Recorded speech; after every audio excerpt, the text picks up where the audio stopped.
Hi lovely ladies, your friendship with Anmol was really sweet and beautiful to watch. Do you miss Anmol, and when can we see you? എല്ലാവർക്കും നമ്മുടെ ചാനലിന്റെ മറ്റൊരു വീഡിയോയിലേക്ക് സ്വാഗതം. ഏറ്റവും പുതിയ വാർത്തകൾക്കായി ഈ ചാനൽ മറക്കാതെ സബ്സ്ക്രൈബ് ചെയ്യുക.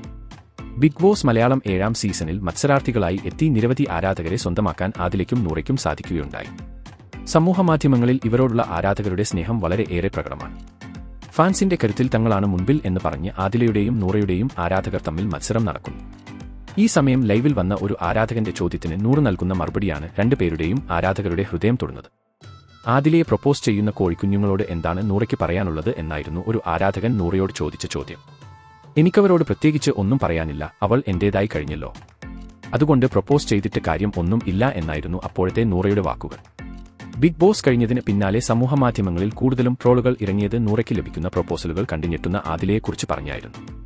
എന്നാൽ ഇപ്പോൾ നേരെ തിരിച്ചാണ് സംഭവിക്കുന്നത്. ഇപ്പോൾ ഇവരുടെ കമന്റ് ബോക്സുകളിൽ നിറഞ്ഞെത്തുന്നത് ആദില ഫാൻസ് ആണ്.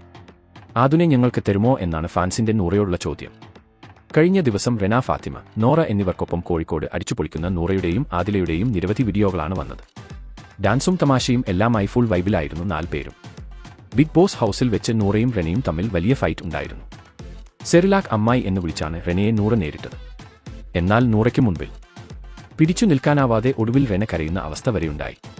ഈ സമയം നൂറ റെനയെ ചേർത്ത് പിടിച്ച് ആശ്വസിപ്പിക്കുകയും തന്റെ അനിയത്തിയെ പോലെയാണ് നീയെന്ന് പറയുകയും എല്ലാം ചെയ്തിരുന്നു.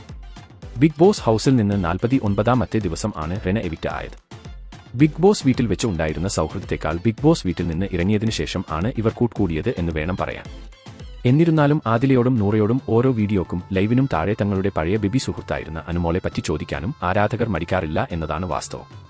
അപ്പോൾ ഇവരുടെ സൗഹൃദത്തെക്കുറിച്ചും ആദിലയും നൂറയും തമ്മിലുള്ള റിലേഷൻഷിപ്പിനെ കുറിച്ചുമുള്ള നിങ്ങളുടെ അഭിപ്രായം എന്താണെന്ന് താഴെ കമന്റ് ചെയ്യാൻ മറക്കല്ലേ. അപ്പോൾ ഇതുപോലത്തെ കൂടുതൽ വാർത്തകൾക്കായി ഈ ചാനൽ മറക്കാതെ സബ്സ്ക്രൈബ് ചെയ്യുക.